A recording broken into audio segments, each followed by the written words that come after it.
Time to raise some hell here in Kiev for StarSeries Season 6. My name is Trey Saranthus, and we've brought in some special guests here, one of which being Sean Gares. And, of course, here in the middle, we do have Duncan Shields. And right off the get-go, Duncan, I want to ask you a banger of a question. That is, what's that then? What would you say to all the naysayers for you being on the desk? Listen, you can't jump in the ring and get with me, so keep talking outside, and maybe I'll pull a Khabib on you.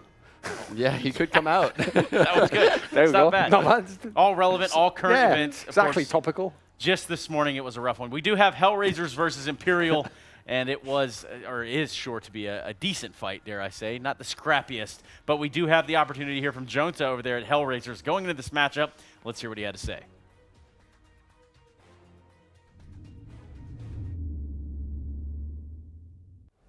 Всем привет! Со мной рядом Джонта, тренер команды HellRaisers. Мы сейчас побеседуем о всем том, что будет происходить на StarSeries, ну и, конечно же, о самой команде.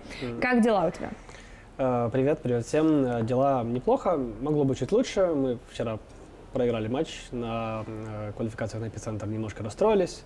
Но как бы нашей команде сейчас нужна определенная встряска, потому как у нас был такой период небольшого отдыха, и в принципе все, мы смотрим на Starladder как бы с позитивом и настроены показать здесь крутую игру.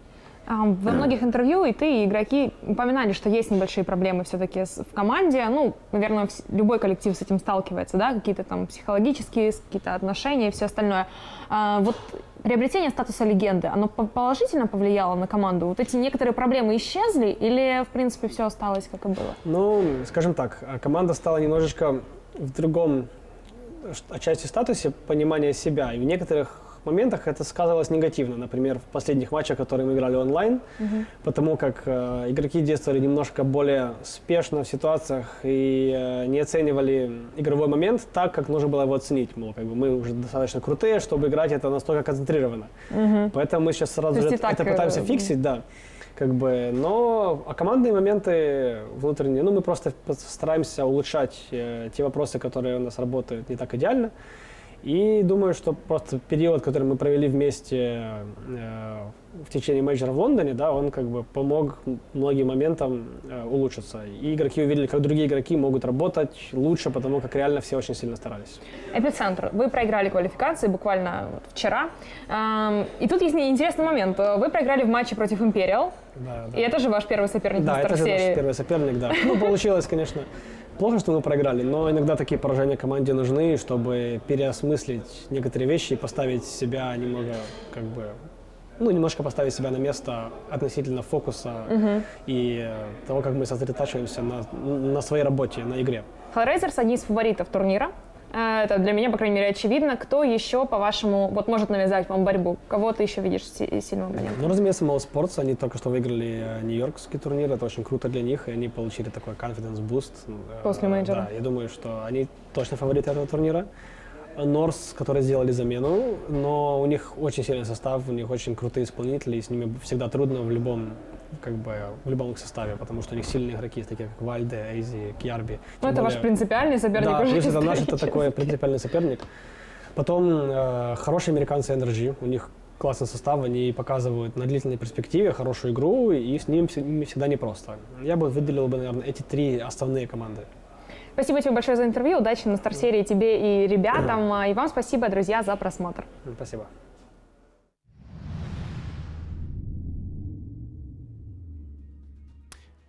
Yes, spasiba, Tanya, and yes, we will be moving on now to talk about, that's the best I got for thank you, but. Thing is, Parla doesn't dress like that. Come on, man. It's true. Make it exciting. I mean, in the HellRaisers jersey, because he's not the coach of HellRaisers, Jonta. Yeah. Nice words.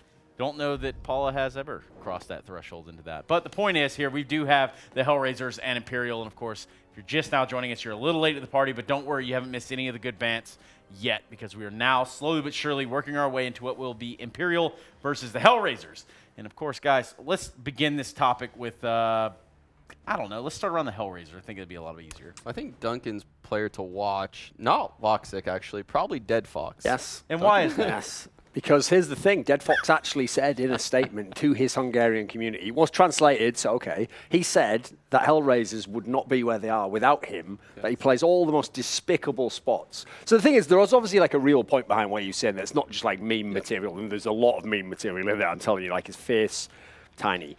It's like a postage stamp. No, the point we're getting to here is, like Smith's in his famous outburst, he obviously feels as though the community hasn't, done right by him. It's true, in his team, he clearly has been put to a lot of the supportive roles. He's not in any way like the star offer that he was when he first joined the team. So he is playing a tougher role. And if you look at the squad, people do just say HellRaisers is like a two-man team. So to be fair, people don't really give the credit to the other players in the team. Well, perhaps we talk about this HellRaisers team just a little bit before we go too far off the rails. Angel, Bondic, Dead Fox, Woxic, and Izza.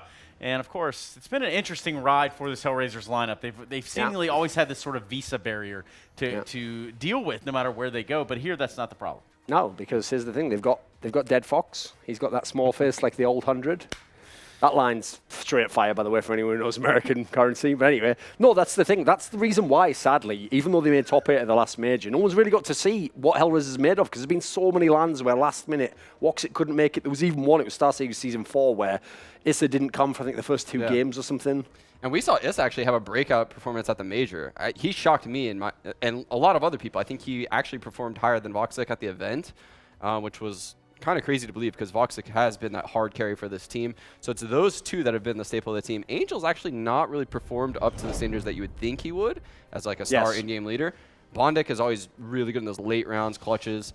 And yeah, they, like you said, they throw Dead Fox in actually pretty terrible scenarios, even though that post was very meme-worthy.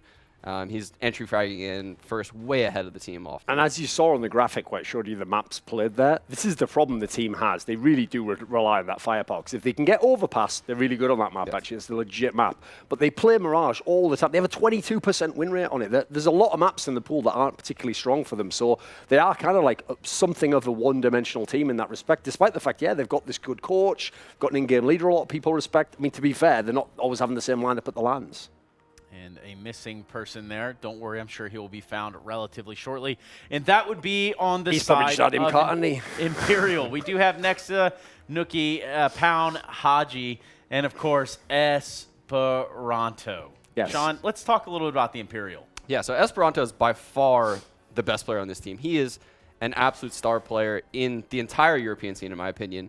And he's one of those players that you could probably see being picked up by a Tier 1 team in the future. This is a team that has had a lot of success recently. I think they won a DreamHack event a little bit with a different lineup. And then they were in Montreal, and they actually had a 15-11 lead on ENTS on the third map, and they crumbled in a 5 versus 2, and ended up losing that best of 3 to ENTS. ENTS would then go on in the finals. But yeah, they've had some pretty decent performances at the DreamHack events. This is by far probably their biggest tournament, I think. So, and it's wide open for them, honestly. This event is theirs for the taking when you look at the team list. Well, looking at the head-to-head between these two teams at least, we saw the epicenter qualifiers there, where in which things did just kind of come the way they did. You know, Duncan, I think it's about time we get you to chime in with one of these about now would probably be good. Right, so, Loot Bet? Of course you do, because when they did that whole, Analytics Cup or whatever, I was, the most popular guy on week 2, That's the thing, it's kind of my thing, I just get really popular. A little bit of an not saying I was doing the best job or anything, but I'm the most popular, so that's all that matters, The other people aren't here. So Loot Bet, whatever, just betting and that, innit? If you like betting, do it. If you don't, whatever, move on, it's the veto. Yeah, that's how it works. There we go, dust 2 out. Yeah, just slow, smooth as fast. That's exactly what we're going to do. A best of 1 here in the Swiss system. And, well, down to the first map and the only map remaining. And, well, what really benefits here, Sean? What do we think strategically could benefit either the Imperial or HellRaisers? Well, I think Imperial probably wants us to go Mirage or Cash. And those are middle maps for HellRaisers. They probably could get those maps out of this veto. So that's what they're aiming for. I don't know if Imperial's probably going to want to ban Train here, if I had to guess. The thing is, on paper, Imperial controls the veto because obviously HellRaisers can't be too confident in some of those win rates. But then again, you look at it, the Imperial's win rates are inflated as you-know-what, because obviously they're mostly online games. Some of those are with different players in the lineup. So actually, to be honest, this is a one where it can go really either way. And I actually think, looking at what it is right now, Cash would be more reasonable. I don't really know if you want to play Train. I think that's actually pretty fair for both teams at this point. That's pretty spicy because you don't normally see Cash come up in best of 1. So this is one of the least played maps, Yeah, it's definitely be a really interesting map, especially considering all these players are FPL stars. Like, this is a very pug-friendly map where you can take aim duels and your stars can shine. So I would really look for Esperanto, Voxic, and Issa to probably have really big games here.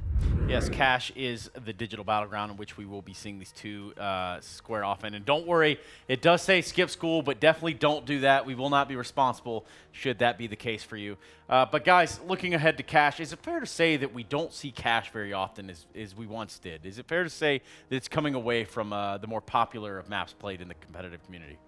We getting cash out here, Trace. You want to cash out here on loot.bet, Sean? We're cashing out. Cryptocurrency, actually, you can cash out. Okay. Yeah, I like that, Sean. Tell me more about cryptocurrency. You know, you could technically cash out in cryptocurrency on a nice Hellcase website. My. You Really? can, yeah. So if you sell your skins, you can go ahead and get that crypto. Yeah. Do you actually which have might not be worth anything anymore. Do you have a theory, though, as to why Cash isn't that played, though? Because here's the thing, I get why Nuke isn't played, or why in the old days people didn't like Cobblestone. But actually, Cash, you would expect, or if you just look at the way the map's designed, it'd be just in the middle of everyone's pool, you know, it'd get played a decent amount. Well, Doesn't seem like many people like I love it. watching it as a spectator, but the problem is when you're on T side, CTs can push door, A main, they could boost mid, push lower mid, and push B. Those are all viable pushes, and those are 5 different places you can push.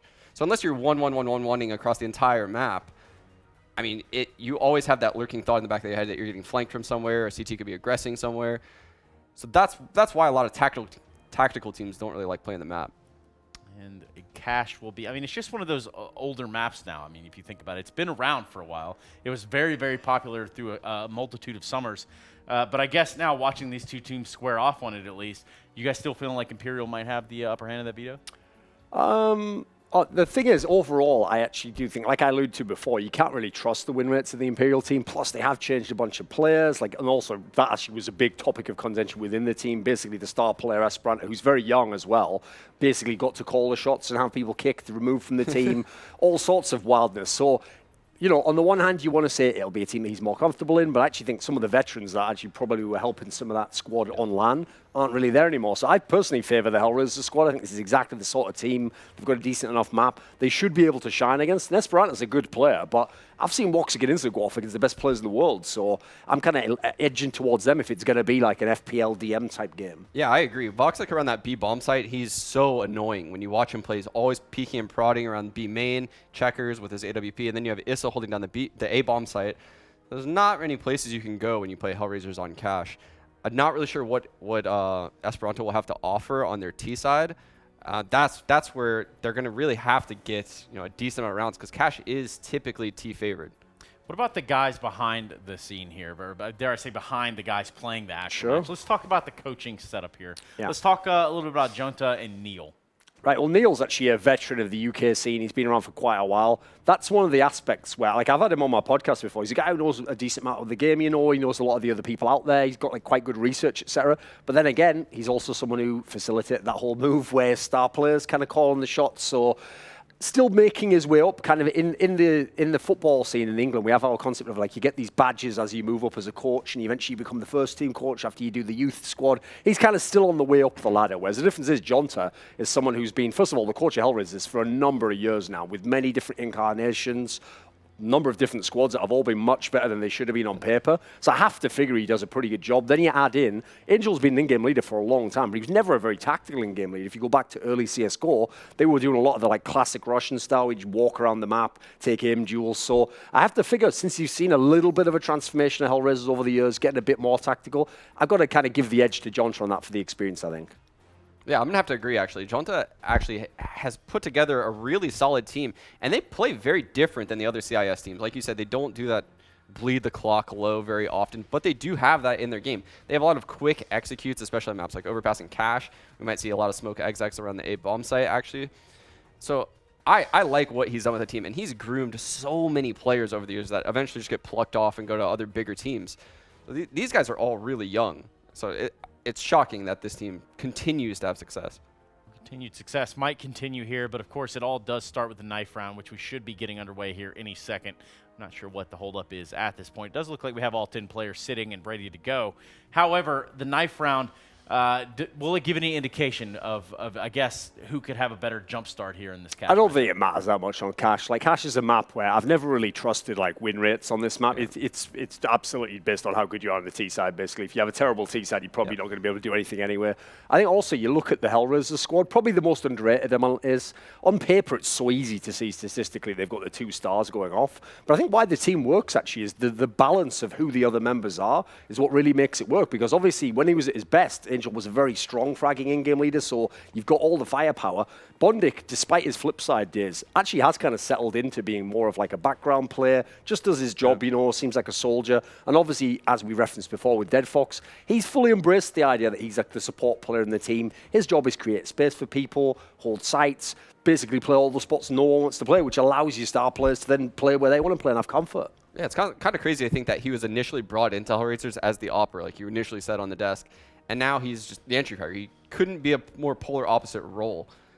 But more crazy is these collars on these jerseys that Imperial has. I don't know what's going on there. Some of them have them up, some have them down. Really don't know what to think. What do you think, Trace? I mean, to be honest, I've never been one for the type of collar there. Is that something they usually wear in the UK, Duncan? Thing is, like Pringles, once you pop, you can't stop. Okay, I think you do have a valid point there. Gap, hit me up. Let's do a sponsorship. Yeah, you heard it here first. Duncan and Gap, Thorn and Gap, and a knife round there in between of all of that. It does look like it's going to go down to the 2v1 wire, where in which the ultimate demise will give Imperial the edge here in the knife round, letting them select the side, that they want to play on, rather, which would be what, Sean? Cash can go either way, actually. You can really snowball halves on the T side, but most teams enjoy picking CT side regardless of the map, so it's really whatever you think you're strongest on when it comes to a map like Cash. Yeah, especially because like this is another one of those classic maps where I think that principle applies. Like if you don't have the best T side in the world, you probably want to see how many rounds you need to know how to play it. Do I want to do a lot of fast execs? Do I want to do a really slow pace game? If I know I just need like 4 rounds, I'm going to grind out real slow. Because it's got so many options for the Ts. Yeah. Well, let's jump into predictions without any time to waste. Let's start with you, Sean. Let's hear what you think is going to be the make or break. I think HellRaiser's CT side is going to lock it down. That's the biggest takeaway for me is Issa and Voxic on opposite side of the maps. Cash is... It suits them. The map definitely suits their play style, their players, and I don't see how Imperial is going to be able to overcome those 2 players. Okay.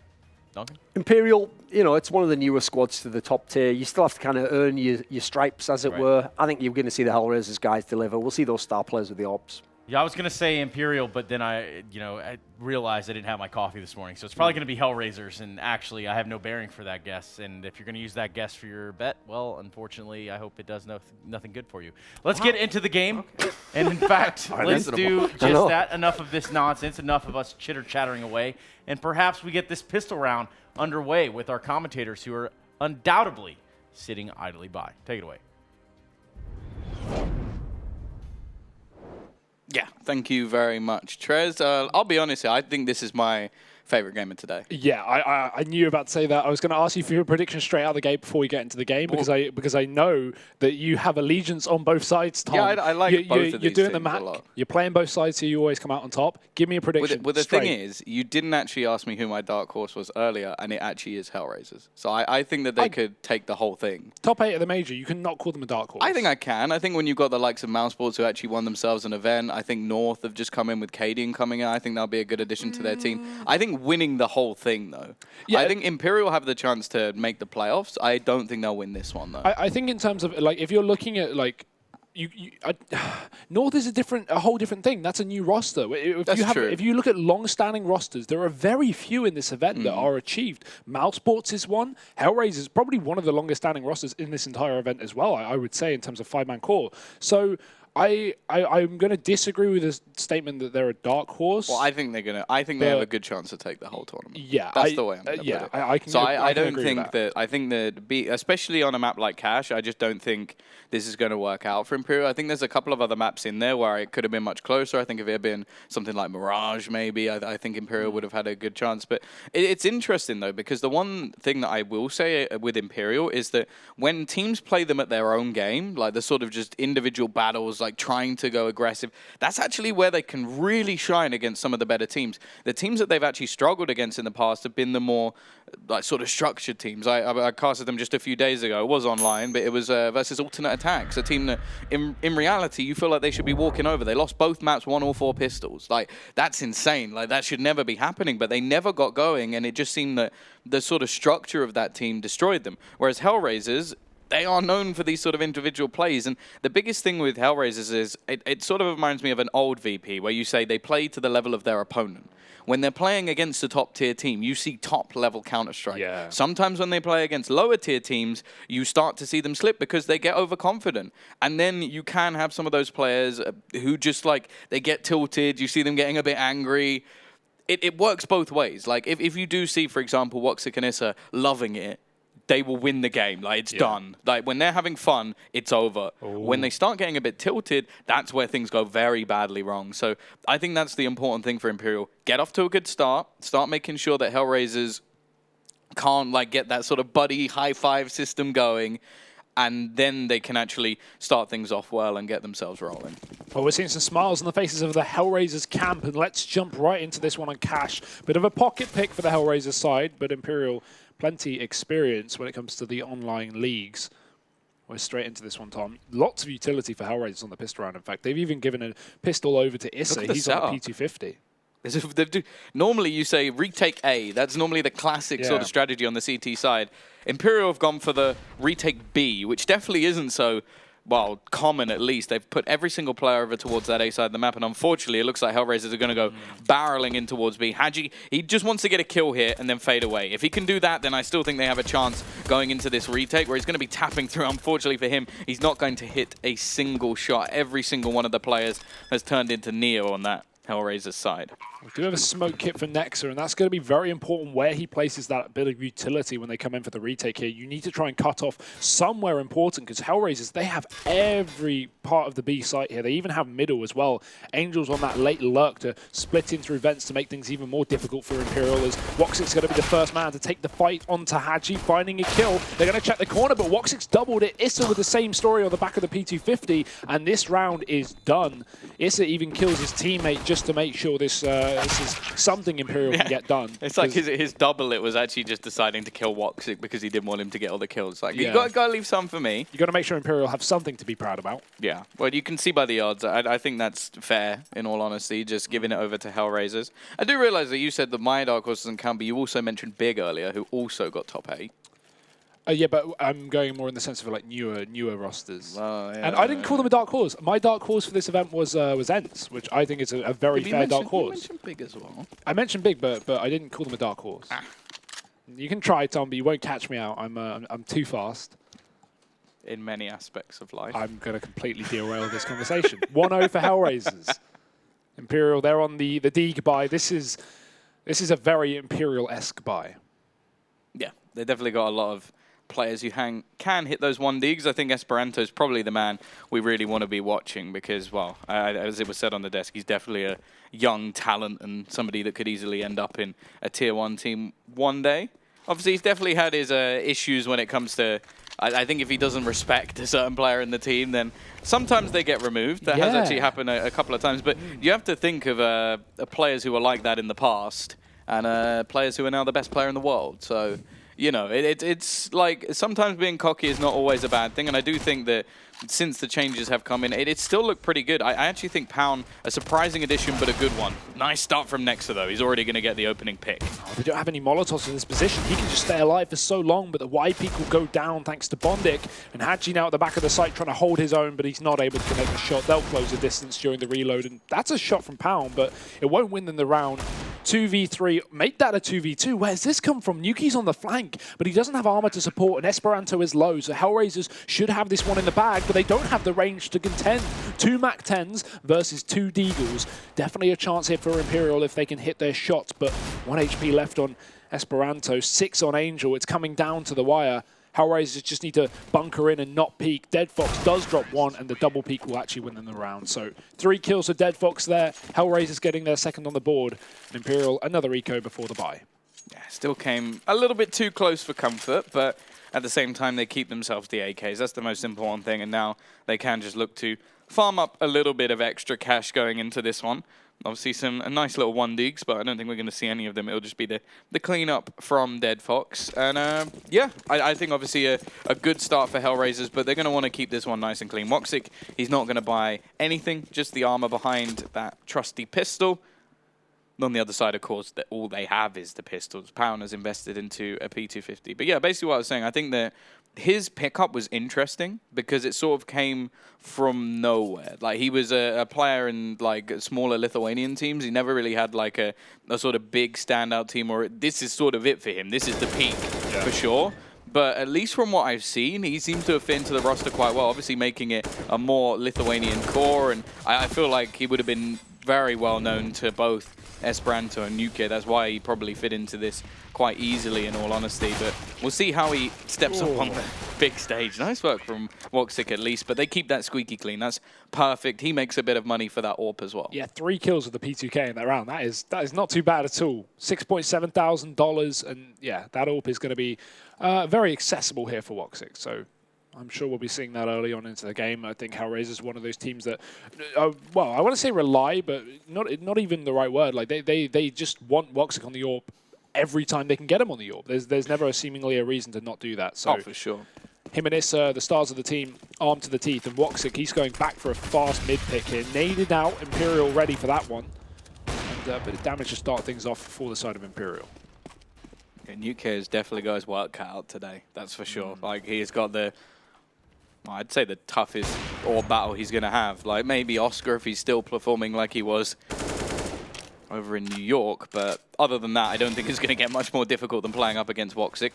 Either way, utility obviously a bit of a miss in this round for the CT side. It is their first buy. They've managed to get the AWP in themselves, but there are still some holes in this defense, and I'm sure that HellRaisers are going to do their best to try and exploit them, at least into the early round. There's quite a lot of presence over towards this A site, and I wonder if we'll see any aggression coming out from Imperial, just because they, in a retake scenario, that they are pretty much screwed. Unless they find themselves some kills along the way, they've got 2 smokes and a flashbang to try and retake. That's just not going to happen. So I wonder if we are going to see just a little bit of aggression. They've got Nuke holding on B, so that at least sections off part of the map there. And they are trying to take a bit of a peek into mid.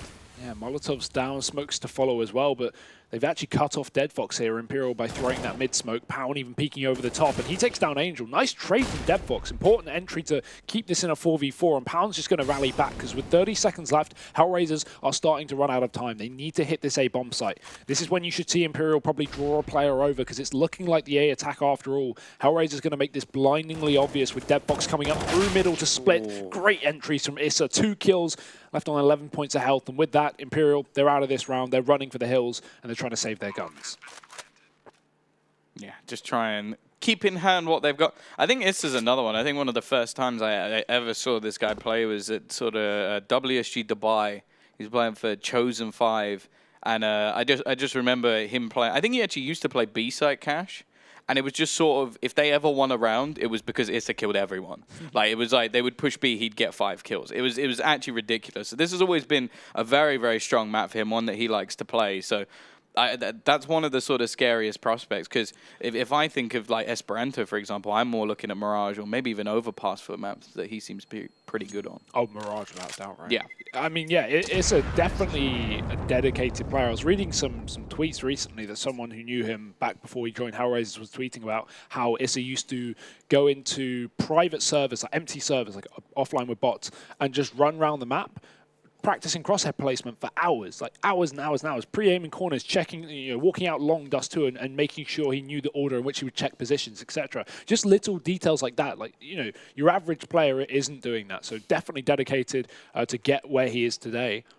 And I do love watching Neil. I think it's just one of my favorite things. I can't even hear what he's saying, but it's like I'm trying to work it out just from the amount of hand movements he's doing. Like, I think he's talking about grenades. There's definitely a reason why we don't have him mic'd up, because not everything he says would be appropriate for the stream. But for sure. I think Gfinity learned that a while ago. Oh, he's very entertaining. It's quite the polar. We were talking about this before the game. It's a polar opposite of coaches when it comes to Jonta and Neil, right? Jonta is calm, collected.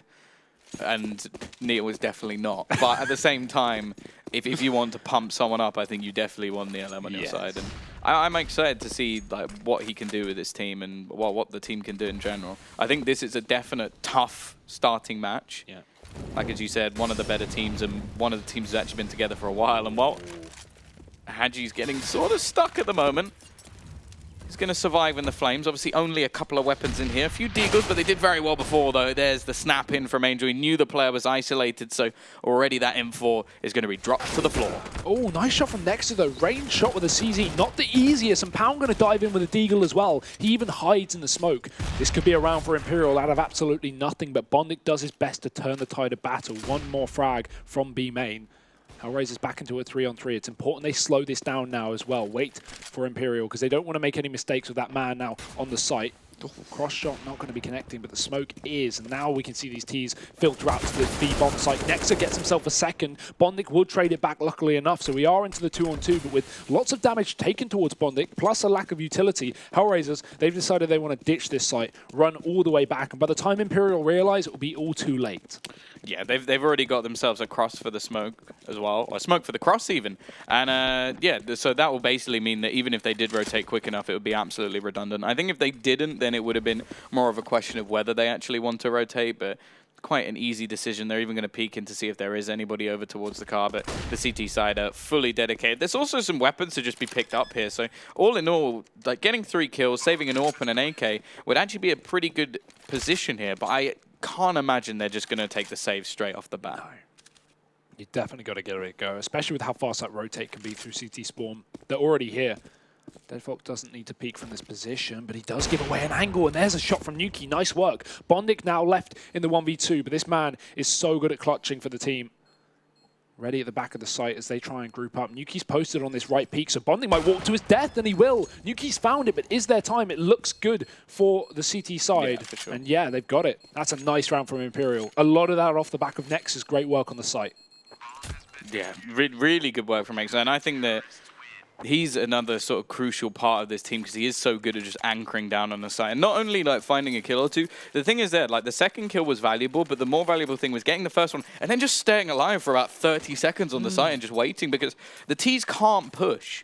They can't just go running in if they know that there's a player there. So it buys so much time. And then you see Pound get in. He gets a pick as well. And then Nexa chimes in with another. And now they come across a round win that they probably shouldn't have had. But at the same time, 2 players survive. We know that straight back into this one, HellRaisers is going to want to break him.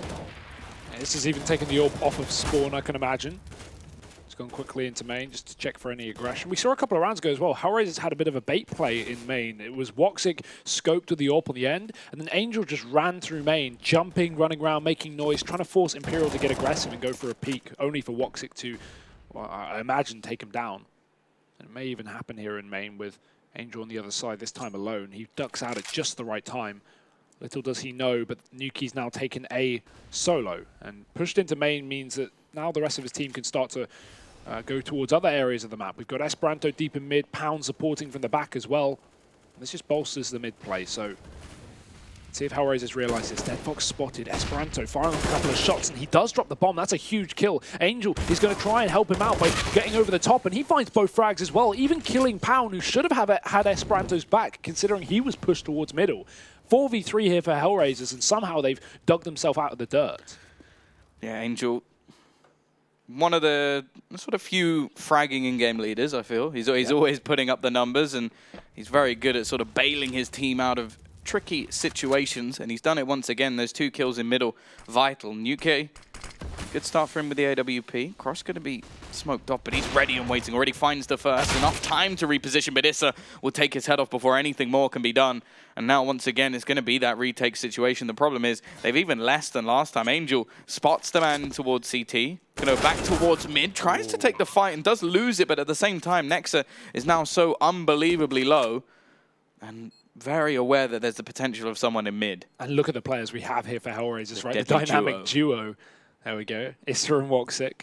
No AWP for Woxic, but they should have this lockdown, especially with Nexa being low. It's only 1 bullet needed. Oh, Woxic won't hit it. Nexa finds a frag. Issa peeks out wide, and he gets both. So HellRaisers do win that round, but that came very close for comfort. This A site has been a bit dangerous. No AWP saved for Issa, but hey, there is one on the wall. There's also an auto sniper. And a Bison. Yeah, the 3 best guns in the game. They should have just made the Bison silenced and not bothered with the... Yeah, I do wonder why the gun's in the game, honestly. Like, silence it, Valve's like, it'll be we'll fix unbelievable. We'll fix the Negev. It's like, well, the Bison still exists, you know. Like, that definitely Buff the shouldn't Bison. be there. Hashtag buff the Bison. Get it trending. Wow. 5-1 up for HellRaisers here, Tom. They have started this map off strong despite Imperial's clutch retake. But now look at Imperial's buy. Double AWP on the CT side, but that's about it. Good start, though. Already, Nuke will win that battle versus Woxic. And yeah, the 2 players with the AWPs are definitely the 2 that could pop off at any moment. So I'm going to be watching to see if they can do that. Now, the T's obviously still with a massive advantage when it comes to the utility and even the weaponry on the majority of players. SKP going to be looking to try and find something over towards the B side. Still looking aggressive, but slightly misses the shot. However, his teammate hits one in the same second. And it will mean, I think actually may have leg Bondic. He is left on just 38 HP. So by the looks of things, neither of them are missing at the moment. Next are going to start to aggress and pincers in. They know exactly where this is coming from now. Pound, further aggression. It just seems like that's the aim of the game at the moment for Imperial. Pushing, pushing, pushing, but it seems to be working. Now DevFox, well, he is the secondary AWP. Used to be the primary. We'll see if maybe that was the wrong decision, as he's going to try and bring it back. Oh, the timing there. Bondic should have spotted the leg of Pound, so he might have the information. Unfortunately, DevFox has been killed, and Pound. Big 3K there from Imperial. That's a huge surprise as well. HellRaisers, especially after losing the first couple of players, were not expecting continued aggression, right? Because we had that second kill come through from Imperial. Nuki kills, I think it was Issa in the door. And then Angel, he gets caught with his knife out walking in through Squeaky after Pound just pushes into spawn. Lots of, unpredictable movement there from Imperial. And HellRaisers, they need to remain aware who they're up against. A lot of individual skill on the side of Imperial, maybe not the team play that HellRaisers have themselves, but a short tactical pause just before we get back into things as HellRaisers try and work out how they're going to invest into this round. Yeah, I like the early pause coming in from HellRaisers. I think it was mentioned that you need to sort of put up strong T-halves here. So even if you're getting an 8-7 victory or even a 9-6, you want to be getting a bit more than that just to make sure that you can lock it down. And in all reality, they don't want to let them back into this game at all. Now, it was sort of a sporadic round that I don't think is going to be one that Imperial will be able to recreate. In the old versions of Cash, or not the old versions, just the old way it was played was very aggressive. Like, I still remember the sort of Kenny happy double AWP was favored. Yeah, I saw them actually pick up the third one. It was just a weapon that they happened to find. So it wasn't like a tactical choice. I think it was just what was actually left on the floor. In this sort of round, though, it could work because the other players are sort of playing with pistols. If they just sit passively, it could work. However, if there's a rush, they're screwed, and there is. Yeah, and that's the worry. If you get an AWP in the post plant on the T side, that's so valuable. So Nuki has to stay alive or at least do damage to these Ts filtering in. Pound, he has the cross. 2 frags from him. Nuki peeking out wide as well, but Angel, again, bailing his team out of an uncomfortable spot. 2v2 here, and guns being retrieved for HellRaisers. As this plant can come in. If Angel allows for the plant to come in. He's not happy about those points going into his teammates' pockets. He wanted the lot, but it is going to be Nexa looking to try and come back in. He's only got an MP9, which definitely isn't the weapon he'd want in this retake scenario. I think he's waiting to see if anybody would actually push back in towards that A main spot to just give him that little bit of an advantage with the MP9, but it's not going to happen. He is going to look to clear out the position. Now, Angel's incredibly low. Hadji has an AWP as well, though, so it just comes down to the battle, and Angel again is going to connect. It's all on to Nexa. He rounds the corner, and it's so close. Bondic on just 8 HP, but it won't matter in the end. It is 6-2. HellRaisers, they get themselves the round straight back, and, well, this is going to be a painful one for Imperial. They sort of have the choice to force, and they are straight buying back in. That is ridiculous that Angel gets his kill, this final kill here. Well, not this one, that's his teammate, but the final kill to Hadji, because he was actually closer towards that corner angle than Hadji was. Now, if you're both crawling into an angle like that with orbs, it's whoever's further away from the angle is going to see the enemy, but Angel still hits a shot. That's really impressive.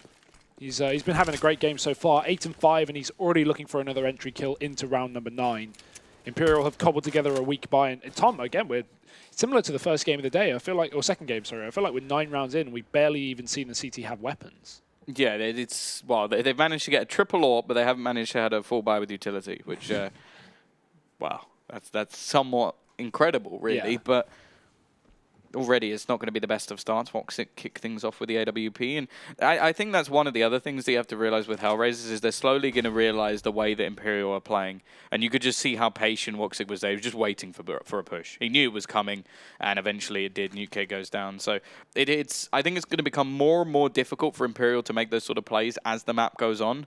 As I do think HellRaisers will adapt. Look at when it was 5-2. They straight away took a pause and just slowed everything down. Woxic, he's already got a second. Now Nexa has to be that sort of pinnacle player here. He does manage to find himself a kill, but it will be quickly traded out. He was so low already. Pound has managed to rotate, and he's been good so far, but Issa has been slightly better. And while Haji left alone, MP9 Angel is more than aware of the potential of this push, and he will close it down. Great round from HellRaisers. One player lost, nothing more, and that was a full investment coming in from the CT side. Yeah. And of course, again, shout out to NVIDIA. They are providing all the lovely bits of gear that we have here. If you haven't heard of NVIDIA, I wonder if you live under a rock, because, or just, I don't know how you're watching this, maybe on a phone? Yeah. When's CS Mobile coming? Oh, delete, delete, delete.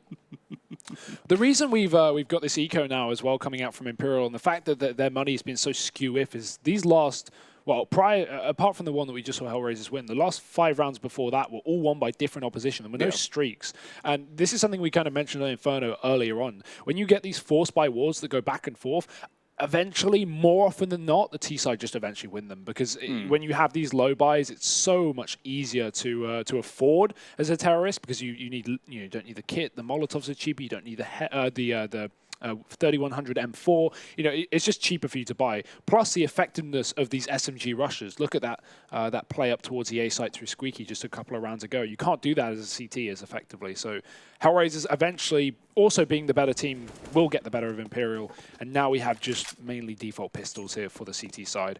This is already turning into a bit of a case for HellRaisers. An 8-2 scoreline on the horizon. We need to see guns from Imperial.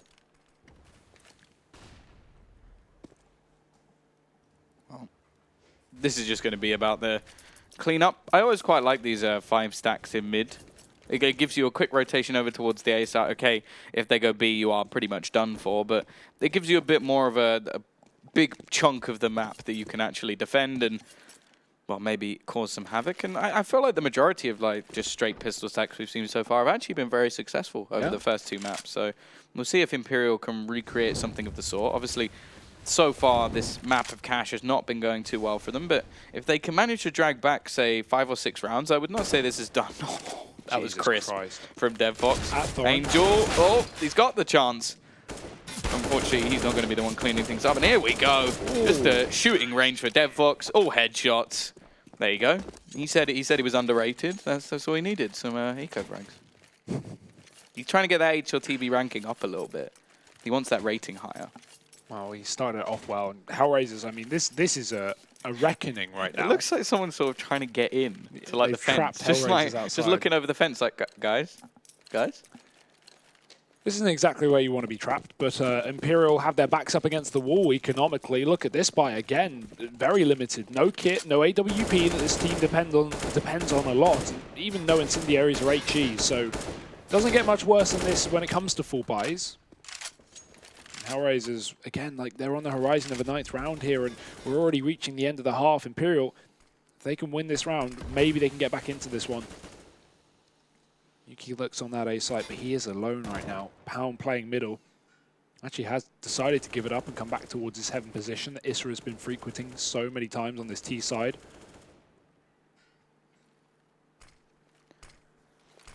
Already. T-side starting to expend some utility, and the rotation will come in from the bomb. Now, we've seen a bit of aggression in towards mid from Esperanto, but even still, there's really only 2 players we need to watch here. Pound alongside Nuke. They really don't have much support. The rotation is going to take a little while, and they'll need themselves a couple of kills. You can already see now the rotation begins, and actually quite a bit of damage done from the peek out from Pound. However, now the utility is pretty much expended. He's going to be left over towards the forklift and just spinning around. Issa manages to find the kill. I think that's actually from the door. Nuke on the site gets 2 at least, and he's given a good chance to his team, actually. Nexa with another, leaving a lot of this onto Bondic, and he'll lose the battle as well. Dead Fox, 12 HP, and this time he can't be the star. And there's the surprise factor of Imperial playing to their strengths, right? HellRaisers, you get in the 3v3, you're on the site. Typically, if you're a CT team there in that 3v3, you back off, you allow HellRaisers to plant, you come in for the retake as a team. But because Imperial had no kit, they had barely any utility, Nexus just runs into the site before HellRaisers have even set up and got that plant in. He gets all 3 kills in a 3-on-3. That's a really good round from Nexa. Someone who's not having a great game right now is Hadji. He's been and gone James Bond, 0 and 8. Maybe if he could step up, Imperial can get back in, but this fast mid play, they are running to their death. Nuki and Esperanto back in middle, back doing damage. Issa's going to climb over the top, and Nex is already here. We've got a triple setup for Imperial. They have countered the play from HellRaisers quite well. Yeah, an excellent start to the round, and I think this one's all going to be about keeping it nice and clean, but Bondik has other ideas, already manages a pick back, and he's got to be careful. There's a man below. Ooh. Slightly missed shots, but eventually Esperanto will find the frag, and Woxic tries his best to get him through the smoke, but in fact, he'll take the majority of the damage. Did he just hit Esperanto there? He just dropped down to 28 HP. I think he actually hit that shot through the wall. Don't give this man anything. That's a risky jump to keep taking. I would not be doing that if I knew the Woxic was on the other side, but I don't think he actually spotted anything. Oh my god, his sensitivity is so high. It's like so 12 I love insane. watching it. Yeah, it's like the highest of anyone I can even think of in Pro CS. It's fun to watch, but I would not be able to play on his setup. No. Oh, Hadji might even get his first kill here as well if Woxic walks into this B bomb site. Hadji's taking an aggressive off angle towards the sunroom. And Woxic, he can't go in through vents. He'd have to make a noise, and at this point it's not worth doing with 30 seconds left. Found a Molotov on the floor, so that will go down on the sandbags. Smoke to the connector. Actually swaps out for the AK here. That's because he's in a clutch and he wants to at least remain mobile. 18 seconds. If he wants to give this a go, he's got to go fast and try to do some damage on the way. Flashbang to middle. Nuki won't peek off of it in Z, and yeah, I think Woxic's just going to try and save this AWP now. Problem is he doesn't want to drop his gun and give away his position. Just going to leave it right to the depths. The other thing as well is you don't want to give it over to the other side. Pound coming around the corner and wins the duel as well. $100 is all that Woxic will come away with. It's like coming last in Who Wants to Be a Millionaire. You really don't get very much at all. Could be worse. Deal or no deal, they can give you 1 pence. Yeah. That's pretty bad. Well, yeah. It's sort of like, well, you turned up. Probably then again, though, that's sort of like if you finish last in like any LAN event, you get nothing. So. Or even if you finish first in like a UK LAN event. Hey, you get some keyboard. No, I'm joking. I'm joking. We actually have a fairly big prize pools now for iSeries. I genuinely have no clue, so I'll just agree with you and carry on. Well, Neil's moved away from the UK scene here behind Imperial, going far more European than that. 8-4 up. This is certainly a bit of a start for Imperial. They've turned it around, 2 in a row. Now breaking HellRaiser's economy, and obviously killing Woxic after time is a big part of that because he's not going to be able to buy his own AWP, right? So he can buy a decoy. 2 of them, in fact. Yeah, someone's giving him a CZ, which is very kind of them. And Dead Fox, this is his time in the sunshine. He's got that one AK-47. He is the simple of the team. He is going to be trying to drag them through this one. Obviously, there's plenty of players that could pick it up after his demise. And, well, we are going to see an aggressive push in. I like this. Imperial definitely not playing with any level of fear. They want to try and take portions of the map. UK will be there to start. Issa trying to spam through the wall, but isn't really going to find any real notable damage. Although it does look like that was getting pretty damn close. The T's in the meantime are going to go pushing back towards B, but not anything set in stone just yet. They desperately need to find something back after losing that early man. Yuki's still here though, so he's able to just go for a pot shot and fall back right after if HellRaisers don't eliminate him instantly. However, that'll be delayed another 7 seconds. Molotov goes down. I'll make HellRaisers reconsider this A main position as well, so they send their players back towards middle with a boost up from Dead Fox. That's at least the one rifle in a playmaker position, but he is going to be alone here as 3 players from HellRaisers creep their way into the B bomb site. Imperial have a very passive setup, but this is exactly what they need because they have the man advantage, no reason to overface. Nice flashbang, but Dead Fox only gets 1 here. That's good, but not enough. HellRaisers are down a man, and Imperial are ready on this B bomb site. Push will be a nice little crossfire, although Issa is going to go down without much of a fight. Hadji will still be surviving. Issa waiting on the flank, and they've turned it back a little bit. Already a decent amount of damage done in this round. Molotov thrown in will force Hadji to actually move. He's going to burn, and Issa finds another pick. Is left down to the 1 versus 1. UK is coming in from behind. He doesn't know where he is, and he's slowly just sneaking forward. There's not much time left on the clock. Issa has got to go for this plant. UK, however, isn't going to be pushing in. He's bought a little bit of extra time, but the silence may just lead it away, and UK is going to be able to win the battle. Still incredibly close, but I suppose that was pretty much a full investment from HellRaisers. So either way, the next round is not going to have too much behind it. That's always so unfortunate for HellRaisers, right? When you go for that kind of force buy and you lose it in a 1v1, because now it's so tempting to buy up into this round. HellRaisers is definitely going to consider it, but it probably wouldn't be the wisest of calls to make. They can go quite heavy in the pistols, though, because they get, like, well, not quite max loss bonus, but 2,900 into the next round. Still favoured with the loot bear odds, though. So no surprises there. They've won the half at least. But I think also we've had a fairly quiet start from Esperanto, and I think if he is going to wake up, it's going to be on that T side. We do have a bit of an investment in, but they've still saved enough money that they can buy into the next round anyway. I think this is a good sort of compromise. You don't want to risk everything, but still keep the pressure on. Don't let anything go for Imperial, because, you know, they're a relatively, like, new roster. They're a young roster. If you just keep pressuring them while HellRaisers, maybe their experience could drag them through. Smoke on the site for Hadji, but this time he doesn't have the support of his teammate. Nex is actually going to push in through the CT smoke, and that will not be worth it up against Pistol. Shredded after one. Woxic does the same with the CZ by dropping Hadji, and this is a massive round if HellRaisers can convert it. They might even get 10-5 off the back of breaking Imperial's economy if they win this one round. It's 2 players left up for Imperial, and the slow creep in middle makes me already think that they've given up.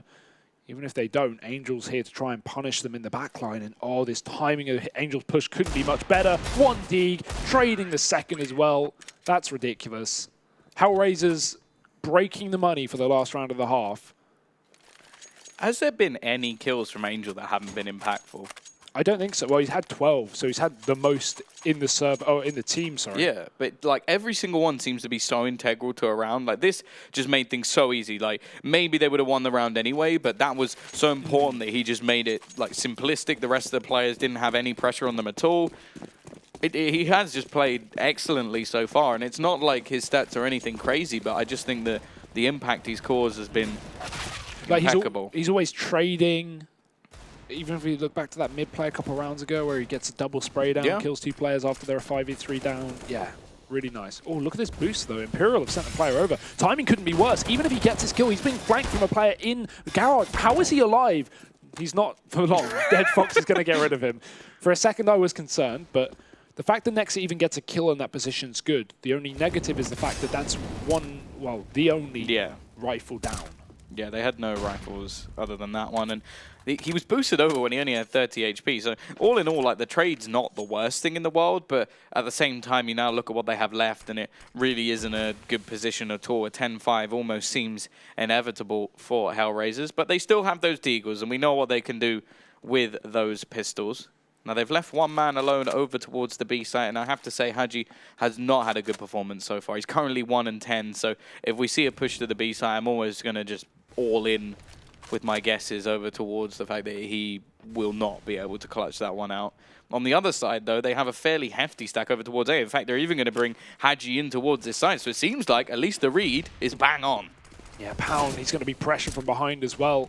He's got to be careful here. Calls for a bit of support from the car, but Woxic's already killed 1 man on this A bomb site. How much can the stack get done? Pound and Esperanto find a kill each, and now it is just bonding on the flank. 1 HP in a dream. It won't be enough. Imperial make the best of a bad situation, and 6-9 on the half.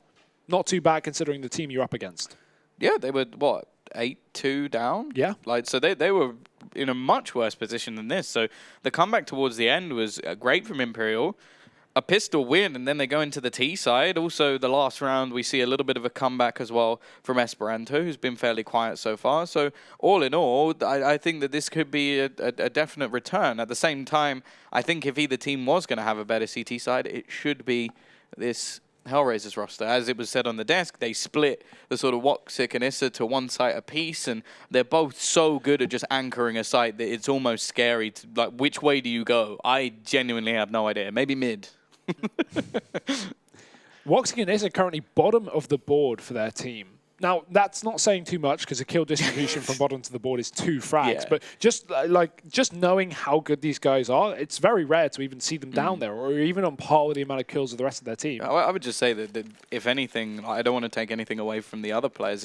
It's more just like you have to give props. Like I think Angel has, all in all, been the best player in the server. I don't think there's any doubt in my mind about that. And every player has had this sort of impact. Also, like with DevFox, you had those 4 kills against straight USPs. So, and it's all relative, really. Yeah. And they're in the lead. That's all they really care about.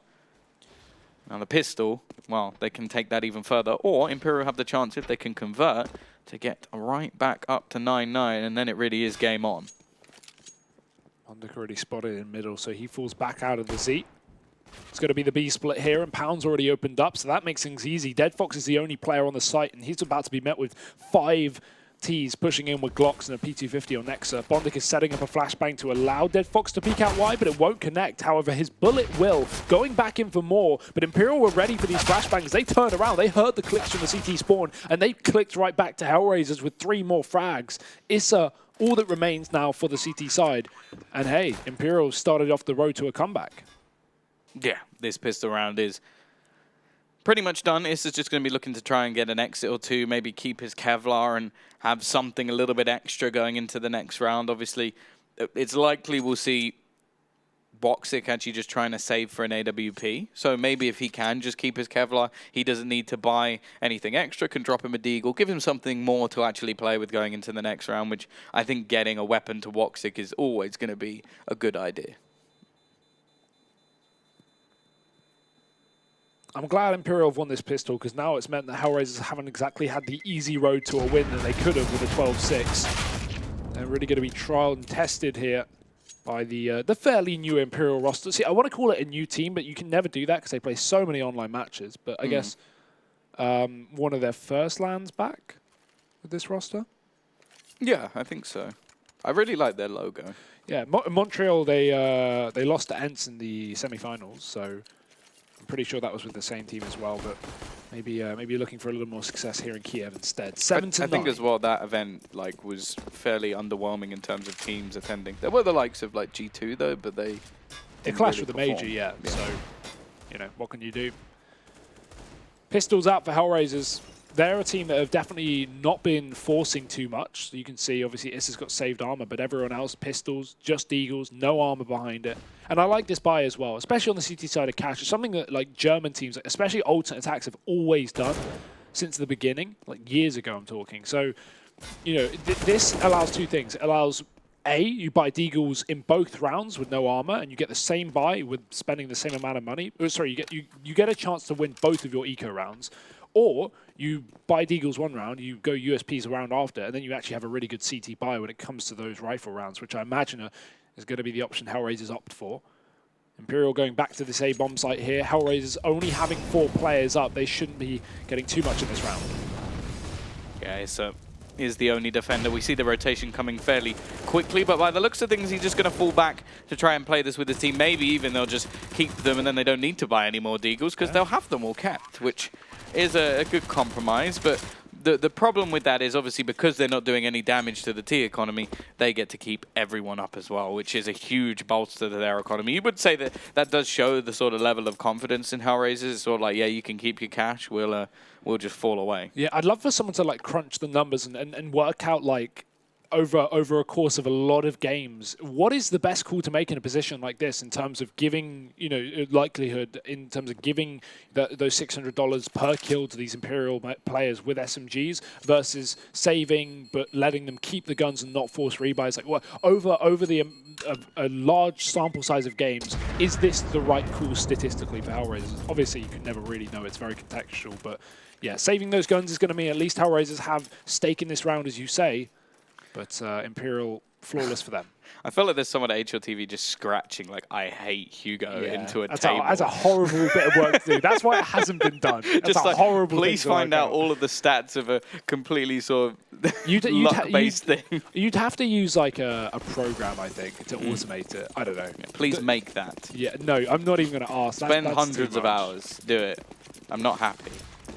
Well, full nade set for HellRaisers here. Or they had full nades. Oh. In fact, they're going to go over together, and that might be well timed. Good bit of damage, but nothing significant. They're not quite as Stralis, Tom. Yeah, the first one was good, and the rest didn't really connect. I have to say, there's sort of a Stralis on a overpass, where they just threw it over to the boost block. That made me so unbelievably happy watching that. Ooh. Nice shot from Woxic, though. Pound already hits the deck. Trade almost comes in, but Esperanto will survive on his last legs and manages to double down with the SMG, making those $600. I will say I love these third-person shots. We always had them at Starladder events. They're very... it's nice to see a new perspective. Yeah, for sure.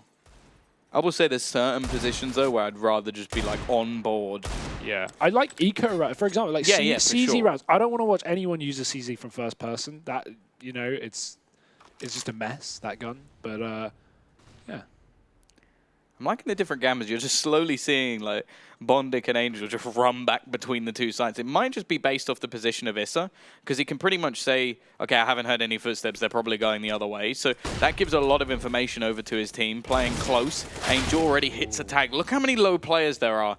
Bondic has a chance for a field day or absolutely nothing. Those are really the options, and there you go. It's looking like the field day. He's already managed to get himself a couple, sat towards the back. He knows that his teammate's coming in from behind, but it's a long rotation from Issa, and Bondic's still just going strong. He's looking to do it all on his own. There's one man left. It's Nuke, and he's got to be careful as well because he doesn't know where the last man is, and Issa just takes his head off.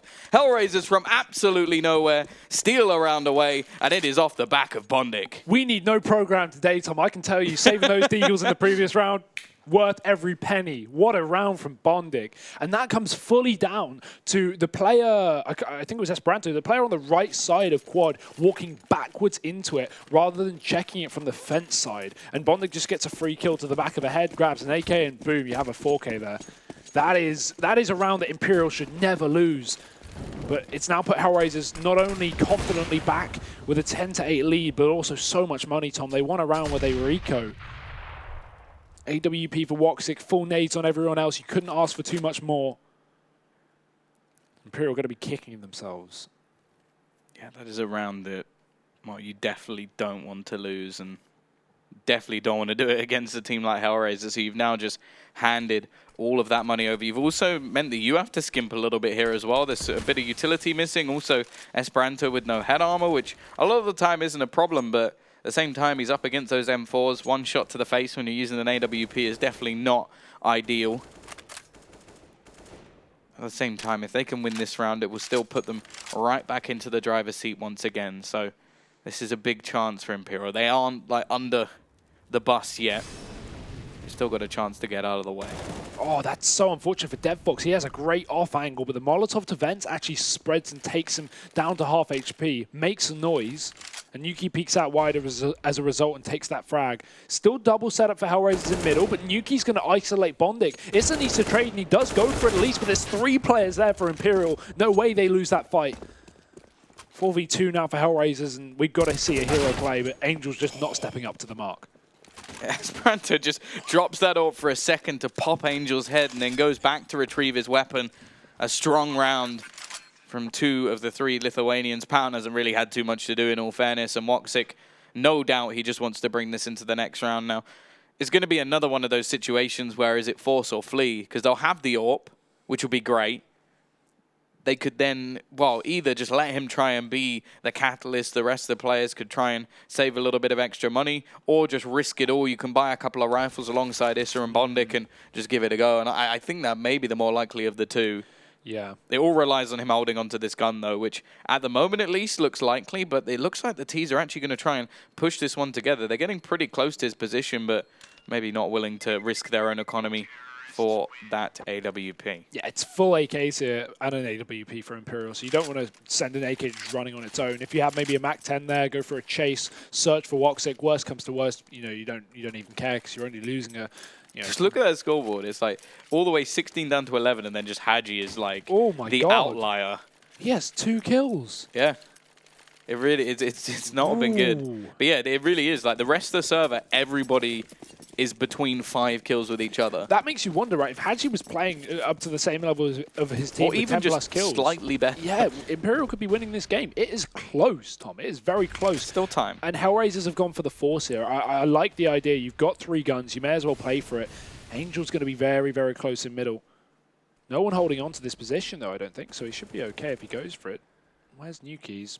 In a main instead. So, yeah, this is possible. HellRaisers, though, mainly holding back. Woxic's on that A bomb site with the AWP. Playing quite a weird position for it. MBK, close.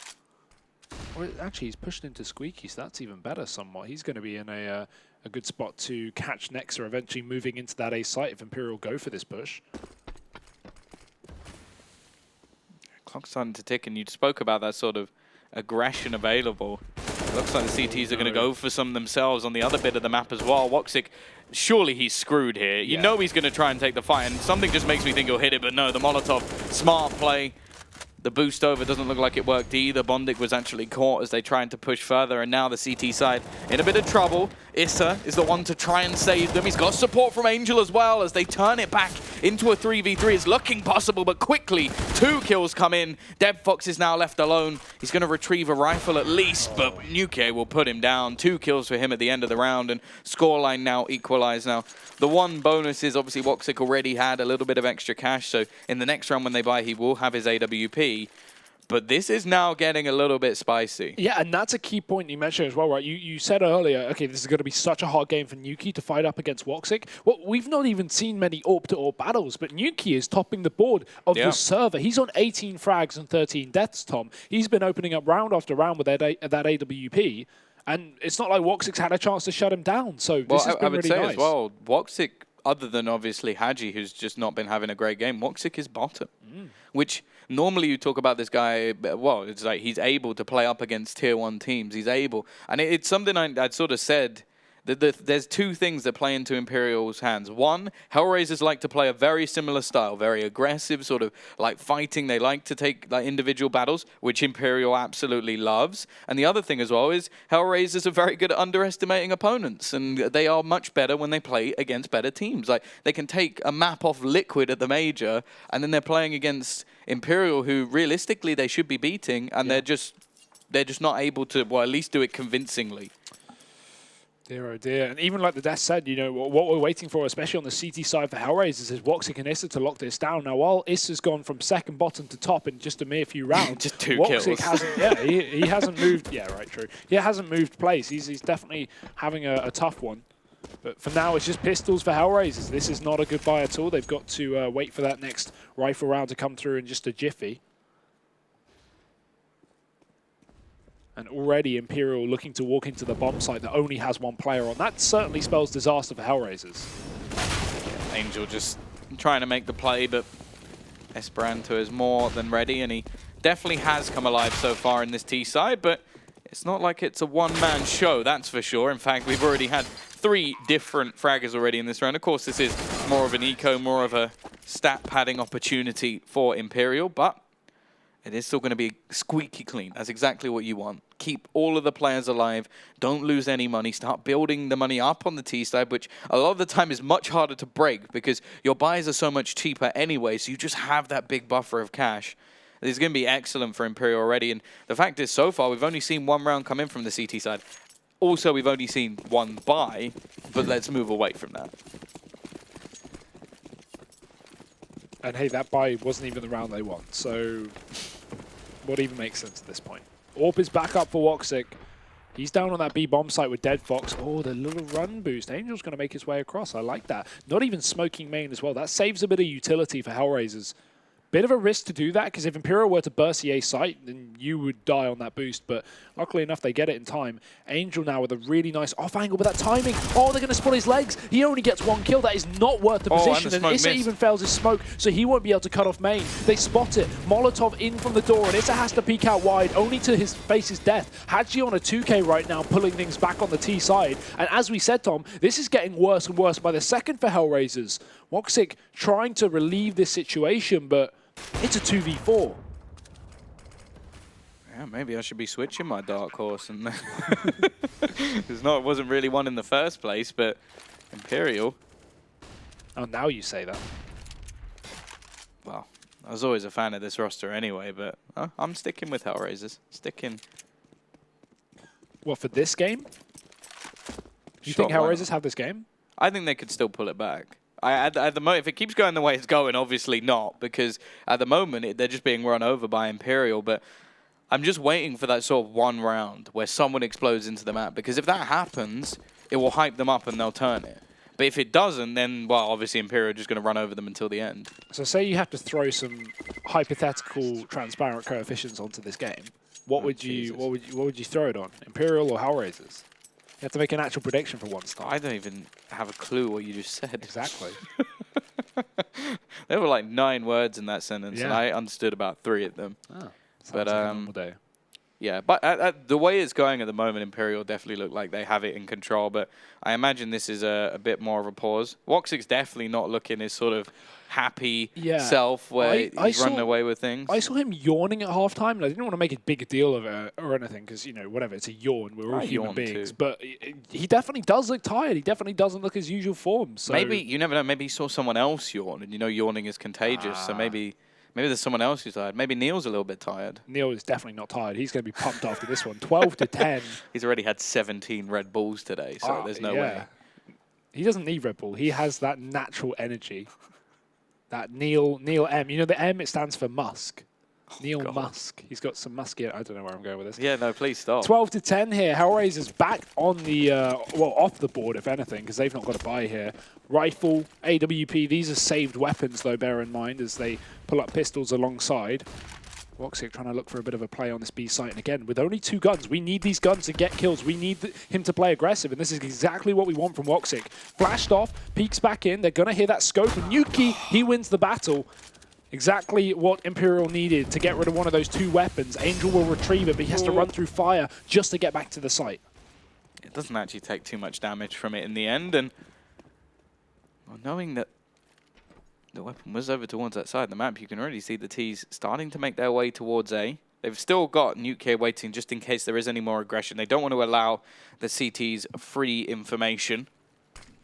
Information is power, and while he's now starting to execute in on towards this site. Issa there with the CZ, has a little bit of help from Bondi, but he also has a CZ, which definitely not the ideal weapon in this sort of scenario. The T's still taking their time. I'm sure this time as well they're going to look to actually clear all the angles before looking to try and plant anything and making sure the checks are made. Haji, although is going to go back in, Issa will only be able to get 1, and now it should just be the cleanup crew as Haji, well, he looks like he's come to life at pretty much the perfect time. I hope you saw the little player cam there of Haji. He just screamed at the top of his lungs. I'm loving it. Definitely feeling a little more confidence coming back into the second half, and I do not blame him. This is, what, 5 rounds in a row now for Imperial. Yeah. 1 for HellRaisers on the entire half. And all we did was hype up the CT side of this team. That's what we were excited for. It should have been, better, really. So far, it's not been good at all. And we spoke about, like, Woxic and Issa having their moments. I will say that it's not really been, like, the same sort of star show that we see from either of them. Woxic, he's been losing this AWP battle the majority of the time, and that's almost surprising to me. Like, I expected him to try and take that fight. Instead, he is going to be a little bit smarter with it and just try throwing down the smoke, reposition. Doesn't want to lose that early pick, as has been in a lot of these rounds so far. But this is pretty much it for the HellRaisers. This is where they need to make their stand. They've got a strong buy. They've got lots of utility, and there is that AWP pick. Nuke's head is gone within the first 30 seconds of the round. And now is the chance for this CT side. They're still going for it, though. They want to take him down here and now. They have the Molotov to force him off his common boost angle below the vents, but inside of the vents is where the more interesting thing lies. I think they wanted the AWP. I think that I'm not sure how much of it was actually just to kill him. I think they just smoked it, and then they wanted Esperanto to be able to hold that AWP. Yeah. So I don't blame them. I think he's a brilliant AWPer as well as his rifling anyway. They are still very much dedicated over towards this B site. And the question is, what is Nexa doing here? Is he coming in for a late flank, or is he throwing in utility to try and fake out this A bomb site? Maybe try and draw mid-rotate back to this side of the map. It will be exactly that. Throwing out the utility, throwing out the nades. And because HellRaisers are playing passive, they have no information as to whether this is a full commitment or not.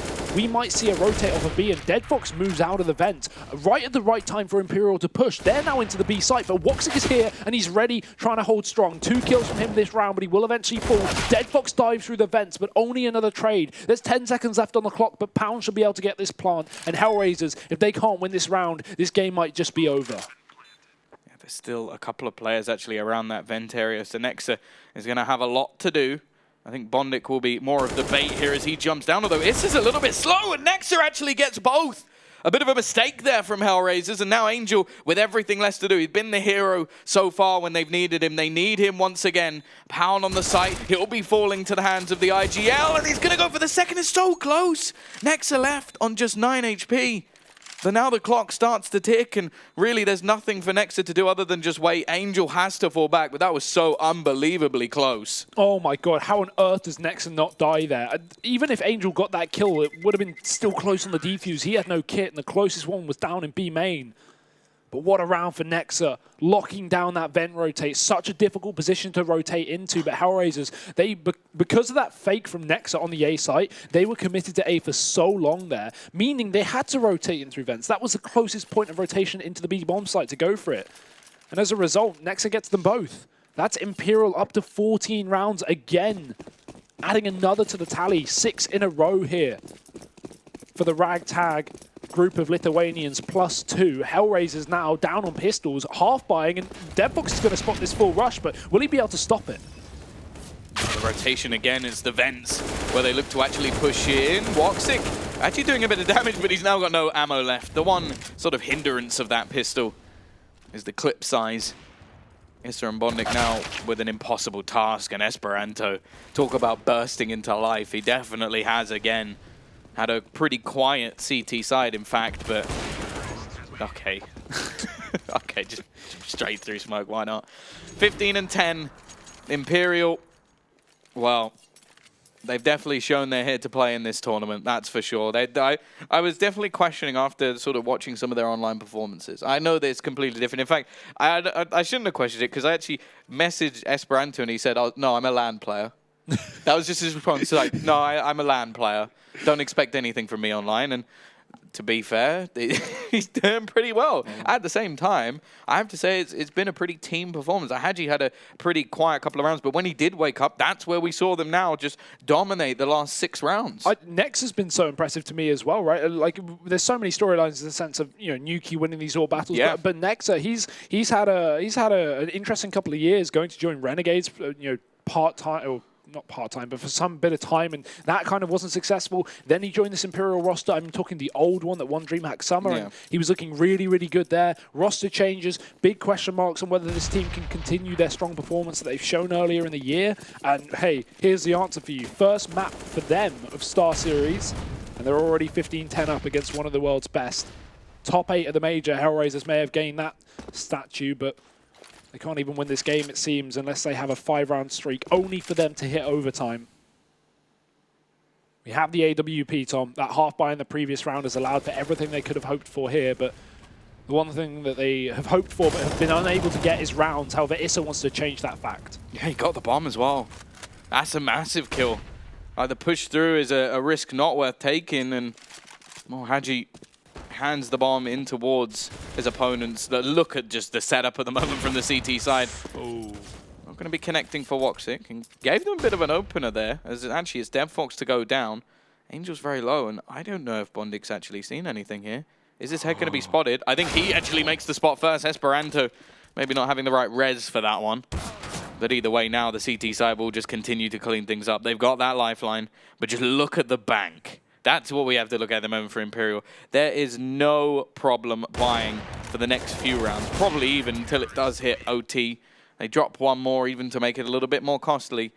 But they've got to be careful. They can't get ahead of themselves here, because the fact is HellRaisers will punish. Yeah, again, and we finally see HellRaisers with some confidence, right? You rush into main for Issa, get aggressive. That's kind of what we want from this team, right? We know they have the individuals to shine through, and we need plays to be made from HellRaisers. Don't just sit back and let Imperial have all the room to do what they want on their T side. Issa will pressure up in main.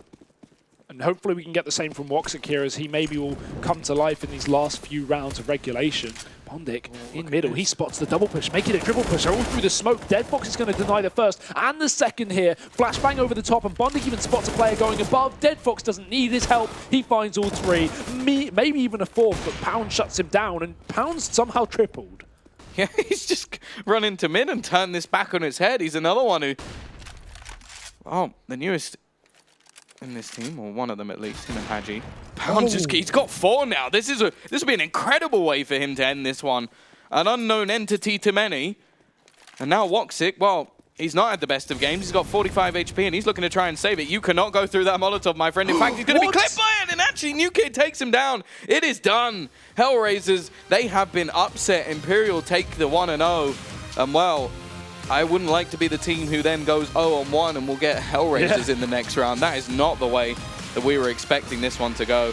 Obviously, props, huge props have to go over to the Imperial side. And we're even just looking at the end score, but it actually ends with Pound, I believe, topping it. Him and Nuke will be almost level pegging, and it really is very close, other than sort of Haji a little bit further down. Yeah, that's a massive thing to say as well, right? It's not just been one individual stepping up. We had so many rounds from so many different players. Yes, Haji only got 8 kills at the end of the map, and everyone else got 19 to 23 on his team. But he had a couple of rounds where he at least stepped up on that B-bomb site. Everyone else having huge multi-kills, huge impact.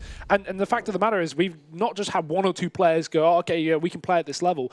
Everyone on Imperial has stepped up against HellRaisers, and that's not an easy thing to do. No, and the thing I will say, though, is it's going to be interesting who they actually get going into the next round, because we already talk about the guys who've won so far. I think if they get Cyberzen, I think that should be a victory for them, because if you take the individual battles versus them, I think you'll lose. Like, Bottle can do a lot, but I don't think he can carry versus Imperial. However, if they get Ents, that'll be a really interesting one for me, because they are, like, the styles are different for starters. I think Ents were excellent with all their utility usage, but they also still have, like, a lot of firepower behind them. And I'm just interested to see that battle. That would be a cool one. At the same time, it would kind of be nice if they avoided each other so we could actually get them in the later stages where it's like a best of 3, because you don't want either of these teams really going out, especially when they've played that well already. And I think really both those teams should be in the top 8. Definitely. I mean, there's so many more games as well today, right? We don't know the victors of we've done 3 out of 8 maps, so we've got plenty of teams that still haven't made it through to that 1-0 bracket, but that'll be coming up later. First, we have an interview with a very excited member of the side of Imperial. After they beat HellRaisers in the Epicenter qualifiers, they're back with another victory. Nexa, are you surprised they couldn't best you this time? No, not at all. I mean, even before coming into the game, we knew how the Vita was going to go. We knew the maps we were going to play. We kind of anti-stratted them, and we just focused on our own T sides, because I don't know. Ever since we made the team, we had pretty insane T sides, and even when the game started really bad, we just knew that if we grinded out and get at least like 4 or 5 rounds on the CT side, we're going to win it, and we were confident all the way through. It's best of ones today, so I'm quite surprised you didn't want to play Inferno. No, we don't play Inferno. Why not?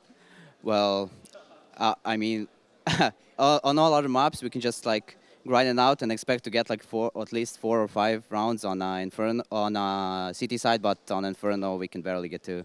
Well, here's the thing, though, because actually there was a point when HellRaisers were looking pretty confident against you guys, and you really did have to work to pull it back. So what happened there? Well, as I said, it was just like our CT side that's, I would just say, really bad, yeah. And they were up like 7-2 or something, I can't really remember. And we just knew that if we grind it out, if we get like at least 4 rounds, we would just stomp them on T side. And we got 6, which was, we were all surprised by 6 rounds on our CT side. And as you can see, the T side went like really good for us as expected, and we won it pretty easy. Now, don't be mad at your coach Neil for this, but I did have a chat with him earlier, and he said you're not exactly the most happy with the IGL role. So how do you feel going into the rest of this week in that position? Well, when we played DreamHack Montreal, I did an interview there as well, when they asked me how do I feel being an IGL and stuff like that. And it's not my main role. I'm just like filling in right now until, I don't know, we find someone more suitable who is actually an IGL, because no one was available, and I kind of like stepped up and said I can do it for the time being until we just find someone better. Well, next, I think you're doing a pretty good job of it so far. So we'll see how you do during the rest of Star Series. If you guys at home want to have your say about the competition, of course, we've got another match coming up. It's going to be a best of one, North versus Optic. It's sure to be spicy. So let us know in chat who you think is going to win that one. But let's head back to the desk. Yes, North and Optic, but not before we talk about pound for pound, nookie for nookie, Esperanto and crew, Nexa right next to them, getting it done. Is it something you guys cool? Or? Yeah, we're cool. We're trying to be, you know. All right, well, they've done it. I mean, for what it's worth, right there in the beginning, we said HellRaisers might have this. Sure. Oh, yeah, they've got something under the bag. What it's worth, HellRaisers have fallen here. They were unable to deliver the Bondic. And I guess with that said, what do you have, Sean? Yeah, they started off really well. They were definitely delivering the Bondic, as you would say, in the first several rounds, but they kind of crumbled, and they had nothing going for them on their CT side, actually. I thought Imperial did a really good job taking middle, actually did a really good job faking towards A early round, drawing out utility, and then going mid B late round. Voxic, he had impact, but I think Nucky had more impact with the op, actually, surprisingly. And then Nexa, Esperanto, and Nucky combined have like 12 entries to 3 deaths or something absurd like that. So when you have 3 players with that kind of disparity on entry frags, you're probably going to lose the game, which ultimately is what happened to HellRaisers. Yeah, I mean, obviously, you see the first half, HellRaisers looks absolutely fine. You think they're just going to cruise to the victory. So I was actually very impressed by the Imperial working together pretty well, going in slow, actually watching corners, playing almost like a punish style. It's not what you'd expect. I thought this was going to be the DM that we kind of promised, you know, just a bunch of FPL players running out, taking aim duels. It wasn't as much. And as you say, I mean, this isn't a guy I expected to see with the AWP, especially not in a match like this. You're thinking, Woxic, Issa, I combined the both. I made him like when Gotenks or whatever forms with Vegeta. I don't know. I don't watch kids shows. Anyway, so enough about that. Enough about this children's show. And back to you, the host in the studio. Yes, back to me in the studio. Yes, indeed. Thank you, Duncan. Pound for pound, he did deliver just that. 102 ADR. Had a great showing here, ending out of 23 kills and 19 deaths. And what was a really good second half team play by Imperial, I think is the one thing that we should probably talk about a little bit more here. Yeah, they lost one of the early eco rounds, but immediately reset HellRaisers. HellRaisers never had their footing, and it always seemed like they were in these late game scenarios where they were down a player. This was a sick round. Yeah, this was actually I think the only round that HellRaisers won in that second half. So yes. Maybe, I think they won one more actually. So, but yeah, I mean, they struggled tremendously on their CT side against Imperial. Yeah, in fact, looking at the second half, it was only 2 rounds there by HellRaisers. They really did struggle. It looks like they picked up the first gun round, and thereafter it just fell completely apart. But I guess let's maybe look at some solace here for the HellRaisers. You know, this is what would be considered a slow start. Perhaps what can they work to build on from here? Tough to say, because the thing about HellRaisers is, like, I've always felt like, in a way, they're like the European Tyloo. Like, when they're at their best, they look really dangerous. They can get a best of one off anyone, but they also actually don't tend to do it that consistently. Like, they'll do that, and then they'll go against a team that's a much lower level. You think, right, now's the time I'm going to pick HellRaisers, I'm going to pick Tyloo, they're going to win these games, and they don't actually. Sometimes they just underwhelm, and the fragging isn't there. So I feel like this is just the HellRaisers story. They can be very up and down. They do live and die. They need those 2-star players to come along and be the best players in the server. So when it doesn't happen, and obviously when you see here players like Pound, like Nokia, who you don't expect to be top on the scoreboard, the firepower was legit from Imperial in this game. Well, we can actually talk about the very, very bottom of the scoreboard too a little bit, because despite what you see on your screen, this was not a good performance by Haji. It was not something statistically that was able to help push his team over the edge here. I believe he had some mini amount of frags going into the second half. Yeah, we definitely saw him at 0-7. I do remember that watching the game. So the fact that he even ended with 8 kills is somewhat impressive considering how he started. But yeah, it didn't even matter. Like Duncan said, the 3-4 players on Imperial other than Haji, they actually outperformed almost all of HellRaisers individually. So they really didn't even need a 5th player. Statistically speaking, they did outperform, Sean. They did, statistically. It's like you knew. Yes, pound for pound. Pound for pound, nookie for nookie. We're going to be moving on to the next point here. You know what, Duncan?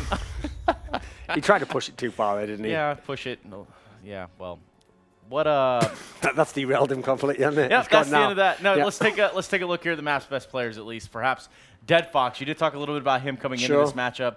Maybe you reflect on some of those points that you brought up. I mean, obviously, yeah, he had a decent game, did a decent job. The problem is, it's going to be an obvious one to make. If he is one of your best performing, best fragging players in a team that's supposed to have superstar players, that has someone like Woxit getting out Op, you're going to be in for a bad time if you're HellRaisers. Yeah, and we saw Dead Fox actually go 4K on an eco round, so his stats were a little bit inflated by that 4K. He had a really nice one-shot, though, to open that round.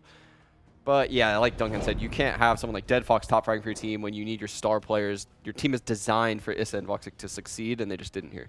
Well, they didn't do that, and of course, Imperial do move on now. They have secured a first-round win here within the Swiss system. It's still a long road to find your way to the playoffs, and do you guys think they can do it? Well, here's the thing. One thing I'll say gives them an outside shot is that it's such a weird field in this particular tournament that there's definitely some matchups out there where you could have a team win, go 1-0, and they'd have a shot against them. So there's a chance there to do it. I would still go ahead and conservatively bet against them. Then again, though, they're a newer lineup. You know, not that many teams are going to have experience playing them on land. So I'm going to go ahead and say they're going to have big-time performances again by some of the newer players, because actually I expect that to be the thing that drops off in the next games. I don't think you're going to see 4 players drop 20 plus each. I definitely am surprised at how successful Imperial has been at these other DreamHack stops. They've shown that, you know, they have a strategy behind them besides Esperanto typically coming up huge. Yes. So I think they could definitely advance through this field because, like Duncan said, there's a lot of, you know, weird tier 2-ish teams, not many tournament winners of tier 1 events here other than maybe like your Mouse Sports. I don't think Big has won one yet, but obviously getting second place at Cologne was huge. And then North, without MSL, they haven't really proven they can win a big event. Yes. Well, that's the thing, though. You only ever get to see Imperial, unfortunately, at these like tier 2 events in the DreamHack Opens, where you see those guys, like you see Vendetta and you see Pimp, and you're watching them and you think, they're not actually that bad, they're pretty good. And you know what? Imperial's half decent as well. Not bad. Right down the barrel. I know. That's the hard sell. I dead pun it at the end. Right down the barrel. I dead pun it at the end. And you did say North. In fact, that's what we're going to do. We're going to bring the dogs out, Duncan. We're going to bring the dogs out. The Great Danes, indeed. It's going to be North versus Optic. And in fact, we do have the opportunity to catch up with North as we come on the back end, of course, of this commercial break. So be here with us. Be here with us when we come back.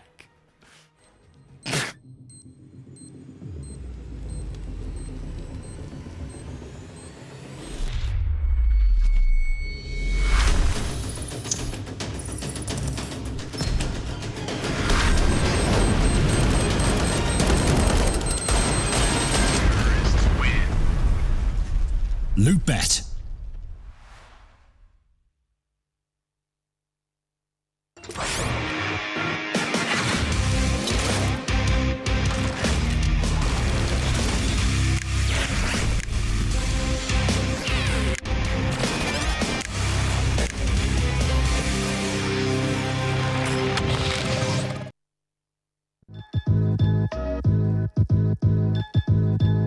With Hellcase multi-cases, you are no longer restricted by random case opening mechanisms. Now, you are able to pick any of the cells containing skins and actually determine what you win.